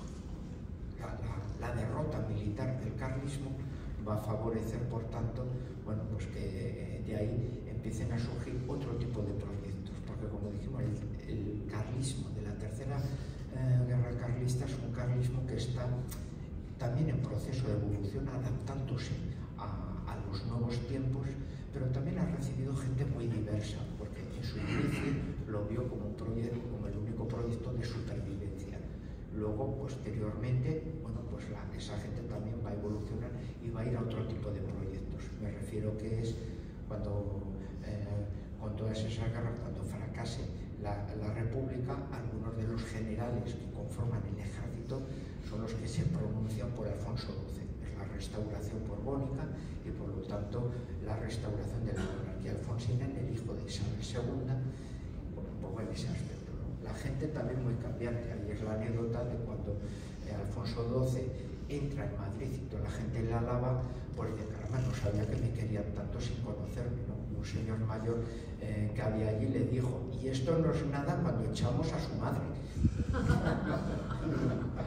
Entonces ahí vemos también, bueno, pues un poco las corrientes móviles que existían un poco en esa época, ¿no? Y así. Entonces, en la restauración, el fin un poco de todo ese tipo de conflictos, ¿no? El último acontecimiento que va a dar oxígeno, se puede decir, un poco a todo ese planteamiento, pues era también la guerra del 98, ¿no? La expansión de Estados Unidos, cuando ya Estados Unidos, esto daría para otro, tiene un tratado ya en los años 60 para hacer un canal que una el Atlántico con el Pacífico a través de Nicaragua, y tiene un tratado diplomático con los británicos para que si se deciden a entrar en Nicaragua, bueno, pues colaboren los dos países y no tengan una confrontación bélica entre los dos países. Ya habían intentado hacerse con Nicaragua mandando a un aventurero que llegó allí y tomó Nicaragua con 50 mercenarios y puso el idioma oficial en inglés y volvió a poner la institución de la esclavitud. Se sublevaron, lo cogieron, lo fusilaron y ya está. Bueno, pues un aventurero, eso, pero hubo operaciones en Nicaragua. Bueno, voy a eso que, sobre todo Estados Unidos, ante la eliminación de potencias europeas, va a incentivar, apoya, arropa, podemos decir, la disidencia cubana. Va a haber incluso oficiales del ejército estadounidense en la guerrilla cubana. El jefe del Estado Mayor, por ejemplo, de la primera guerrilla cubana va a ser un antiguo oficial confederado, un general de brigada. O sea que, podemos decir, el aporte va a ser muy directo en ese aspecto, ¿no? Que es la guerra de los 10 años. Y luego ya en el 98 se termina con nuestra eliminación en ultramar, la pérdida de Filipinas, de Guam, de Puerto Rico, de Cuba, y al año siguiente la venta de lo que quedaban, que era la Micronesia española, ¿no? Las Carolinas, Marianas, que se venden a Alemania, ¿no? El 98 provoca una crisis, se puede decir, muy de identidad, porque la desaparición ya, pues, de todo lo que existía de muestra un poco territorial, y Cataluña había sido la que más había estado implicada en el ámbito cubano. ¿Qué importancia tenía lo uno por lo otro? Pues tenía una gran importancia. ¿En qué sentido? Cuba era la provincia española, hablo de provincia porque tenía 13 diputados en las Cortes Españolas, no era una colonia. Puerto Rico tenía 11 y Filipinas 25, ¿no? Entonces tenían su representación. Ahora sería un problema porque Filipinas tendría mayoría en las Cortes Españolas, ¿no? Con su población, ¿no? Entonces tendríamos parlamento mayoría filipina y seríamos nosotros los que estaríamos pensando en separarnos, ¿no? Para no depender de Manila. Bueno, fuera un poquitín de la broma, ¿no? Entonces la cuestión es que Cuba es la primera productora de caña de azúcar del mundo, que se vende principalmente a Estados Unidos. Y había una gran riqueza y gran parte de los plantadores de caña de azúcar formaban un lobby tradicionalmente vinculado al Partido Conservador de Canadá, ¿no? Además muy relacionado con el ejército, porque la mayoría de los generales iniciaban su carrera militar en Cuba y por lo tanto se casaban con ricas hacendadas de allí. Entonces, claro, el lobby cubano estaba muy unido con el lobby militar y con el lobby conservador. Los conservadores son los que mantienen el tema del proteccionismo, y el proteccionismo siempre va a ser, con las aduanas altas, una de las grandes reivindicaciones de la burguesía barcelonesa, porque la industria textil de esa manera se aseguraba el mercado nacional de toda España, pero también de la España ultramarina. Entonces, la burguesía catalana y la burguesía cubana van a tener unos grandes lazos, y por eso en la guerra del 98, pues gran parte de los pagos de propaganda, del esfuerzo de guerra, va a estar muy motivado por Cataluña, ¿no? Por eso hay incluso imágenes de artistas, etcétera, los voluntarios catalanes que van a Cuba, etcétera. O sea, va a estar el ámbito de Barcelona muy vinculado, se puede decir un poco, en ese sentido de vanguardia, de mantenimiento de lo que van a ser esas provincias. Claro, la derrota militar, el desgaste, la caída de prestigio va a fomentar, podemos decir, unos sentimientos nuevos, es decir, bueno, ¿por qué hemos sido derrotados? ¿Por qué nos han aplastado? Porque los que gobiernan no son como nosotros. Y empezamos, podemos decir, a empezar a alzarse un poco el catalanismo. Por dos partes. Por una parte, está el catalanismo que surge, se puede decir, de un republicanismo federal que se ha hundido. Es Valentí Almirall, considerado en la actualidad uno de los grandes padres del catalanismo, laico y procedente de la izquierda. Valentí Almirall es de los primeros que tiene párrafos que dice, claro, las derrotas, el hundimiento proviene porque, claro, siempre nos están gobernando los de siempre, los del centro y los del sur. Y no tienen, podemos decir, las características de superioridad intelectual que podemos tener otros. Porque, claro, podemos decir, porque la mezcla racial no es la misma. Entonces, tengamos en cuenta, estamos hablando del 19. El 19 pone en boga todo lo que es la literatura de temas de razas, de que no todas las razas son iguales. Es la época del colonialismo y es la época incluso de Max Weber con su ética protestante en ese aspecto, en el cual dice, bueno, hay unas razas superiores que claramente son las que proceden del norte de Europa. Es Estados Unidos, es Gran Bretaña, es Alemania, son las potencias superiores, pero son potencias políticas, son potencias económicas y claramente están basadas en una raza superior. Luego están ya las razas europeas en decadencia, que son las latinas, son los españoles, son los franceses, son los italianos, y luego ya está el resto, podemos decir que claramente no gozan de las mismas características. Claro, en una España hundida, donde hay zonas en desarrollo y zonas con una mayor miseria, claramente los que están en desarrollo van a empezar a configurar en esa fama, pues un poco ya los planteamientos. Si queremos salvar España, deberíamos mandar nosotros, y si no nos dejan, pues entonces ya empieza a ponerse ya la vena un poco del secesionismo. Pero como vemos en el siglo XIX, con su romanticismo, etcétera, empieza a provocar con sus famas también un poco esos planteamientos ya que van a ir increciendo de esa manera. También en esta época surge un catalanismo de tipo religioso, con Torras y Bagués, que es el obispo de Vic, y es una de las zonas más catalanistas, y lo que pretende es utilizar el catalanismo para integrar el mundo sociológico carlista dentro de lo que es el mundo de la restauración. Tenemos un sistema con la restauración que es muy de tipo británico, conservadores y progresistas, que de forma matemática se van sustituyendo. 4 años para ti, 4 años para mí, vuelves todos los 4 años, etc. ¿Cómo consigues que sea algo, un gobierno cremallera absoluto de una manera total? Pues claramente, pues, controlando el voto. El rey te nombra primer ministro y tú tienes que tener una mayoría parlamentaria. Tú con pocas elecciones las ganas y ya está. Y si no las ganas, para eso están los caciques comprando el voto.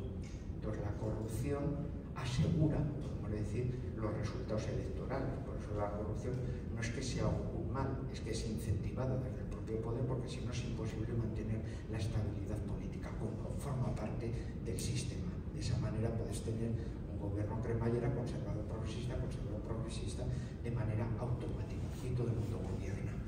El problema es que tienes en los aledaños radicales una masa de gente que no está integrada en el sistema. Por un lado, los que serían demócratas. El término demócrata en ese momento, en el 19, sería como el equivalente a extrema izquierda. Es como en Estados Unidos, que a uno le llamen liberal. Liberal no es el liberal europeo, el liberal es el de Podemos. O sea, podemos decir, es un poco el proceso de radicalización. Entonces, demócrata son los sectores que ya ansían el republicanismo, son enemigos, se puede decir, un poco de la monarquía. En el elemento de la derecha es el elemento carlista, que por su elemento sucesorio están también fuera del sistema. Entonces todo el mundo está intentando buscar los recursos para poder integrar esos segmentos y alimentarlos. Sagasta intentará a ver cómo poder recuperar antiguos republicanos para adentro, y los conservadores intentarán realizar un poco lo mismo en el ámbito católico, ¿no? En el ámbito catalán, como el sistema es, podemos decir, van a ir ellos de modernos, el catalanismo intentará realizar también un poco esa presencia, ¿no?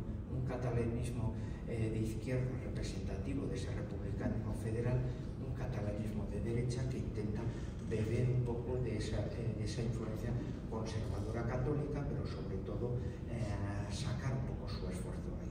Y aquí ya viene también la particularidad de esa industrialización, la llegada masiva, sobre todo de gente de toda la configuración de la parte oriental de España, con el uso idiomático claramente del español, va a provocar algo que no se da en los demás sitios. Tanto en lo que sería en Vizcaya como podría ser en La Coruña, el uso del gallego o del euskera es más bien un lenguaje, se puede decir, rural, es un lenguaje de campo y que habitualmente los sectores más acomodados procuran olvidarlo porque, podemos decir, da un matiz muy de campesino. Por lo tanto, si tú quieres ser moderno y estás así, utilizas el español o, como pasaba en Bilbao, o ponían igual una institutriz inglesa y entonces controlaban el español y el inglés, ¿no? Un poco de esa manera. El euskera era, podemos decir, pues, bueno, el euskera vizcaíno, más bien pues, para hablar con la servidumbre porque venían de caseríos, ¿no? Y así. Entonces, claro, en el ámbito catalán adquiere un matiz algo opuesto. Como los obreros que vienen a trabajar en las fábricas hablan en español, el catalán se transforma en la lengua de la alta burguesía.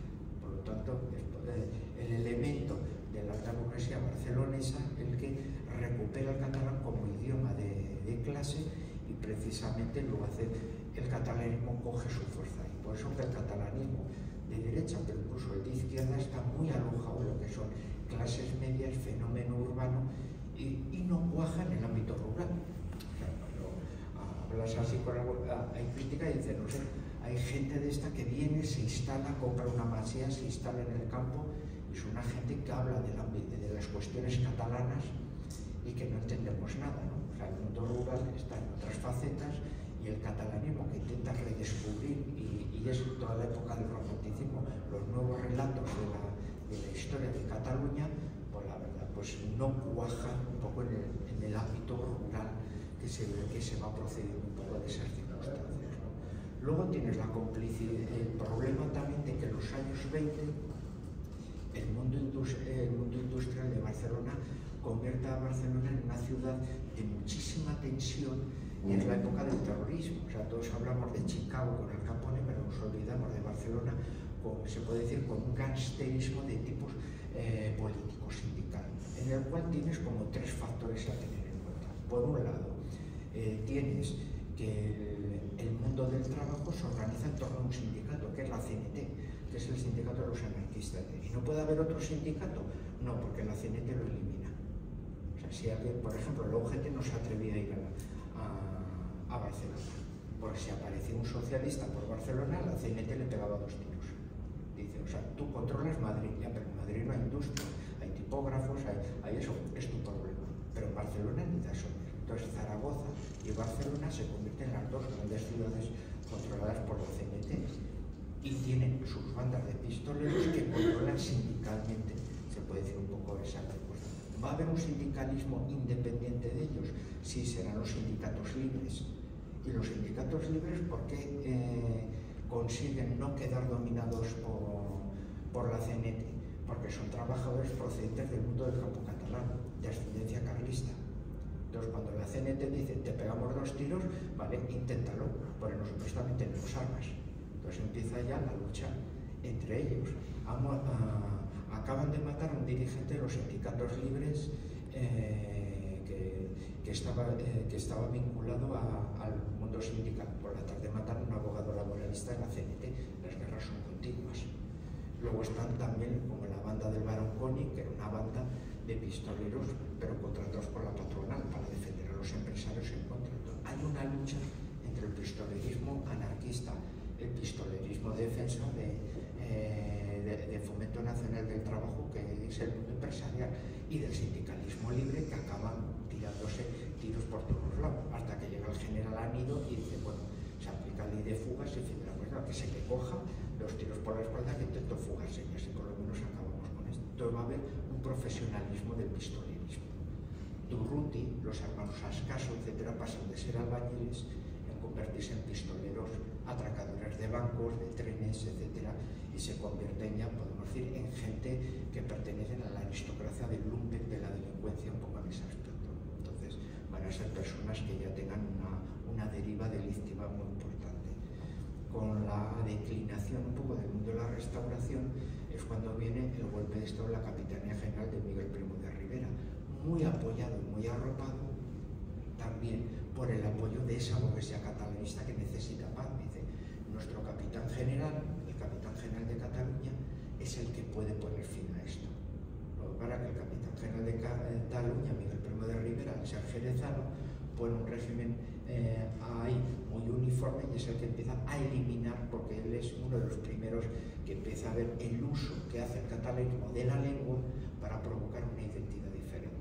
Las medidas contrarias a la aplicación de la lengua va a provocar que los primeros que la habían favorecido para tomar el poder se vayan posicionando en su contra. Tendríamos ahí ya un poco el proceso de la dictadura de Miguel Primo de Rivera, que a su vez es un proceso muy de modernización, etc. O sea, las primeras obras públicas las va haciendo el conde de Guadalhorce, todo el tema de presas, de pantanos, es la aparición de los aviones, de los coches, o sea, es un proceso muy de modernización el de Miguel Primo de Rivera, ¿no? Y ahí ya llegaríamos, se puede decir un poco en parte, a esa Segunda República. Una Segunda República que tiene, en el ámbito catalán, se va a convertir casi en una pieza clave autónoma dentro de ello. ¿En qué sentido? El catalanismo de derechas ya se había vertebrado a partir del 98 en un partido, la Lliga Regionalista, que luego se llama la Lliga Catalanista, ¿no? Es muy representativa de ese ámbito, se puede decir, de la derecha, bueno, quedan el resto de las derechas, se puede decir, un poco marginadas, y la Lliga, en ese momento liderada por Francesc Cambó, pues está muy arropada, tiene periódicos, es uno de los partidos con una estructura organizativa de las más modernas que van a tener, con sus cuerpos técnicos, con sus ramas especializadas. Ahí. Y en el año 31, en la Segunda República, es cuando los grupos de catalanistas de izquierdas empiezan a agruparse. Son el Partido República de Companys y luego el Estat Català de Macià, ¿no? Un antiguo militar español que, con su aspecto de Quijote, que había intentado incluso un levantamiento armado cruzando el Pirineo, etc. La fusión de estos grupos en el entorno de intelectuales laicos un poco de almira será el nacimiento de la Esquerra Republicana de Cataluña. La Esquerra Republicana de Cataluña nace en 1931 y es representativo, podemos decir, de ese modelo laico, republicano, pero ya con un cariz puramente catalanista de izquierdas, ¿no? Y es que se convierte de modelo y aliado de los partidos de izquierdas, se puede decir, partidos republicanos de izquierda que tendrán la mayoría, pues la mayoría constitucional para la parte de 1931.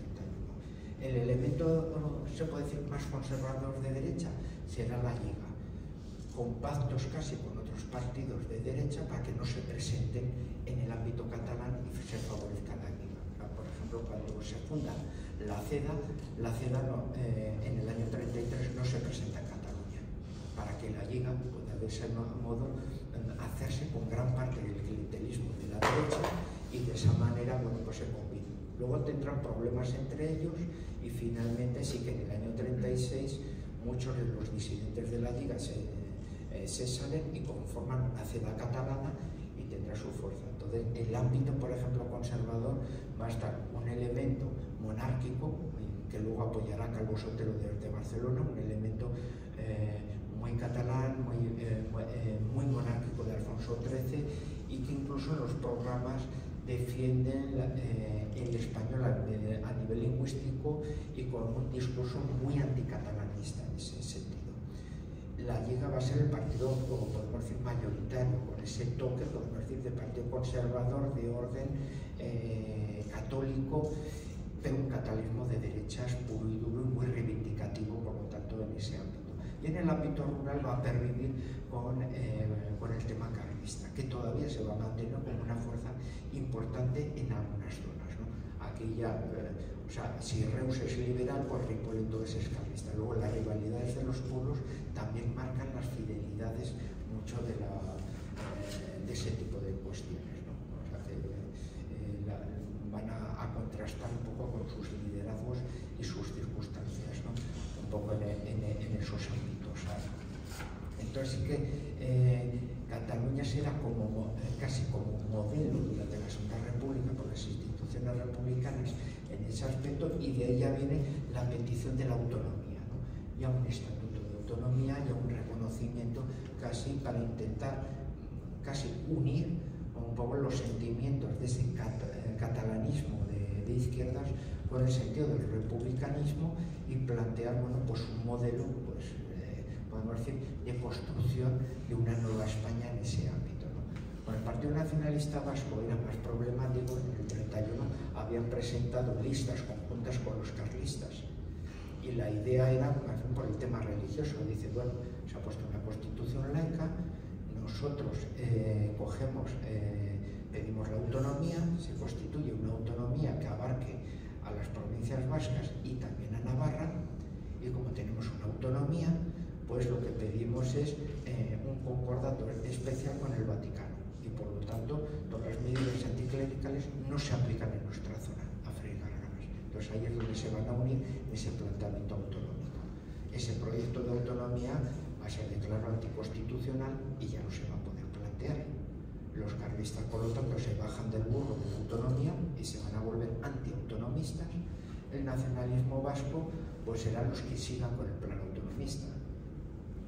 La izquierda republicana se hará autonomista, creará un proyecto pero laico de autonomía vasca, y el nacionalismo vasco cambia de amigos, abandona el elemento de derechas y pasa por lo tanto al republicanismo de izquierdas. De ahí el cambio del PNV que se explica luego también para la guerra civil. O sea, se puede decir que casi hasta el 33 el PNV siempre procuraba mantener lazos y contactos con el mundo de la derecha por el tema religioso.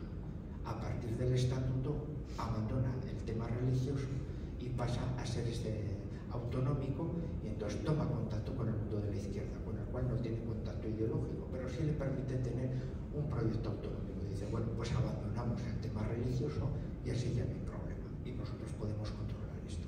Entonces ahí es donde vendrá luego la lucha a muerte un poco entre sus aspectos.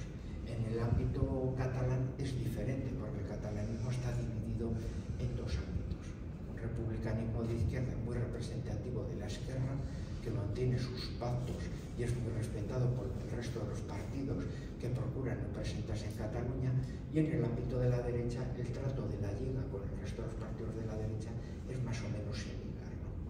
¿Eso plantea problemas? En el Parlamento, en la época de los años 20, aquí Francesc Cambó, creo que es Guillor, uno de los ministros liberales de Bilbao, lo que le espeta a Francesc Cambó, dice, bueno, defínase usted una vez, o sea, o es Bismarck, que quiere unificar España en torno a Cataluña, o es Simón Bolívar, que quiere separar Cataluña de España. Pero defínase en un papel, porque es que no sabemos quién es el que nos habla. Entonces, eso también, esa ya frase, ya te va definiendo los diferentes juegos que van haciendo también un poco los catalanistas, un poco en ese tipo de aspectos. Yo creo que vamos fatal. Bueno, pues voy a dos ideas y lo dejo aquí ya. Y eso, bueno, porque es que como no, si no nos quedaremos aquí, esto lo agradecerán, pues, a todos nos esperan. Entonces, estalla el tema de la guerra civil, y ¿qué pasa? La Generalitat está controlada por el catalanismo de izquierda, sí, pero el poder ejecutivo, armado y revolucionario es de la CNT. Entonces de ahí viene persecución religiosa, persecución un poco en todos los aspectos. ¿Quiénes lo van a sufrir? Todo el mundo de la derecha, y la Lliga también. O sea, la Lliga tiene más de 200 asesinados entre sus filas. De ahí que, por ejemplo, entonces digan, todo el mundo catalanista de derecha va a formar parte del mando nacional en la guerra civil. Totalmente. ¿En qué se manifiesta? Pues principalmente en dos aspectos. Uno, el tercio Montserrat, pero será de requetés. Ojo, dentro del tercio Montserrat hay gente proveniente del mundo carlista catalán, hay incluso falangistas, aunque luego crean su propia centuria, y hay también muchísima gente de la Lliga que luego conformarán el catalanismo de derechas dentro de lo del franquismo, un poco de esa manera. El servicio de inteligencia, el primer servicio de inteligencia que se conforma en la España nacional, lo monta Mola, y lo monta precisamente con catalanes. Es un diputado de Francesc Cambó, un antiguo diputado de la Lliga, el que lo forma, que es Bertran y Musitó. Y por eso algunos hacían la broma que dicen, es que no hay manera de entender a los espías de la España nacional, porque todos hablan catalán entre ellos. Porque bueno, todos miembros de la Lliga son los que van a llevar toda la propaganda a nivel de Francia y van a intentar divulgar la imagen, podemos decir, de la España blanca frente a la España roja en los ámbitos de Francia. Los que lo llevan son gente de campo, y campo es el que daba garantías a nivel internacional para los créditos. Es decir, que la España, el Frente Popular, tiene el oro del Banco de España. La España Nacional, que tiene, dice, alguien que avale que podamos dar crédito a eso. Entonces era Francesc Cambó el que, con sus acciones en empresas internacionales, avalaba los créditos para poder ayudar a la España Nacional. Entonces ahí vemos, podemos decir, los matices y las diferencias también que va a abarcar los catalanismos. Por eso ya, última idea, ya termino. Cuando ya se reinstaura, podemos decir, la España de Franco, también va a haber en esos aspectos, bueno, pues sus peleas, pero siempre va a haber una presencia también de catalanes importantes. Y por eso lo del tema del catalanismo, si en los años 40 o 50 no va a tener, y va a estar como muy, podemos decir, en la sombra, luego en los años 60 pues va a cobrar fuerza, ¿no? Por eso, ¿desde cuándo aparecen, por ejemplo, en el ámbito vasco las icastolas? Las icastolas aparecen en el año 59-60, no aparecen en el 77-78. Llevaban más de una generación funcionando. En el ámbito catalán también. Entonces, todo el mundo puede, si tú quieres encontrar alguna cuestión, se puede decir, contraria a los ámbitos del catalán o del euskera, te tienes que ir a años 40, años 50, que son años muy de posguerra y donde ese tipo de medios eran muy de gobernador civil. Es que este gobernador civil, vete tú a saber qué putas le ha pasado, y entonces es muy de esto. En los años 60-70 es pleno aperturismo, y entonces aquí es donde empiezan a cobrar ciertas fuerzas, ¿no? Ya solo con una idea. Uno, el que fue alcalde de Barcelona, el Viola, es uno de los que representa ese papel de vinculación del desarrollismo con el tema, por ejemplo, del catalanismo de derechas. Será el que se secuestra por un comando terrorista, el Ejército Popular Catalán, que es el que le adosa el explosivo al pecho, y al intentar quitárselo estalla y muere él y su mujer, ¿no? Y así. Luego ellos hicieron un cambio de eso. Podemos decir, a diferencia del tema vasco, el terrorismo catalán, con los muertos, va a ser muy criticado por todo el mundo, eliminan su marca, desaparecen y vuelven a refundarse como Terra Llúria. Por eso los de Terra Llúria siempre dicen, nosotros no hemos matado a nadie, falso, habéis matado a 2 personas, cambiasteis de nombre y así nos acusan de los asesinatos de la anterior fase. Entonces podemos decir, es un cambio de marca para limpiar y no hacerse cargo, podemos decir, de la particularidad anterior. Y ya, lo último ya definitivo hay. Cuando se produce la transición y cuando, por lo tanto, se produce eso y se funda Convergencia Democrática de Cataluña como elemento de catalanismo de derechas, la estructura que conforma más del 60% de los concejales de todas las comarcas y de todos los pueblos que proceden del movimiento se integran en Convergencia Democrática de Cataluña. Quiero decir que cuando se habla, y bueno, es que el franquismo luego permanece en los partidos de derecha, ojo, y también en los partidos del otro. O sea, Convergencia Democrática de Cataluña construye toda una estructura rural gracias a que se hace y absorbe gran parte de los concejales de la época del franquismo por el tercio familiar, como, ojo, también lo hace el PNV, etcétera, ¿no? Y otros, ¿no? O sea, el alcalde de Vergara, el último alcalde de Vergara en la época franquista, es fundador y miembro de la Mesa Nacional de Ribatasuna. Podemos decir las combinaciones de repente que dice, Dios santo, ¿qué pasa aquí? Bueno, pues eso ya daría para otro tema y lo dejamos. Pero como vemos un poquitín toda la particularidad, y esto por lo menos nos ayuda, aunque no hayamos llegado un poco por el tema de la hora, pues a analizar un poquitín las cosas, las diferencias, los matices de los catalanismos, que de esa manera podemos entender cómo existe un catalanismo de izquierda que influye plenamente en el PSC. Por eso el PSC, con una base obrera, inmigrante, pero siempre ha tenido una clase dirigente muy marcada por el catalanismo de izquierdas, pero también en el ámbito de la derecha catalana, también una influencia muy clara también del catalanismo de derechas, ¿no? Y por lo tanto los intentos, los puentes, los diálogos un poco de todas esas tendencias y cómo se han ido perpetuando. Ya pues, a otras circunstancias meteríamos los matices, las diferencias que diferencian del tema vasco también del Barcelona como símbolo precisamente del catalanismo secesionista y el español por el contrario, que se llama así porque en el Barcelona inicialmente no podían jugar españoles. Por eso el español se forma para que los catalanes pudieran jugar ahí. Se llama en español porque los catalanes no podían inicialmente jugar en el Barcelona. Cuando lo funda el Hans Gamper, y solo era un equipo, podemos decir, exclusivamente para los técnicos extranjeros que jugaban allí. Entonces, pues nosotros, que somos amantes del fútbol, vamos a fundar el nuestro para que los catalanes también podamos jugar al fútbol en contra del de los extranjeros. Precisamente el Barcelona se inicia allí, aunque luego se abren las expectativas, y el español nace como equipo catalán para hacer frente a lo de Marcial al otro. Luego cada uno claramente va a ir representando posiciones muy diferentes y son instrumentos de masas. Aquí ya nos empezaremos el uso del fútbol, la utilización de masas a favor de una visión nacionalista de Cataluña, a favor de una Cataluña integrada en España, utilizando cada uno un símbolo futbolístico distinto, ¿no? Pero eso es otro capítulo de otro día. Muchas gracias.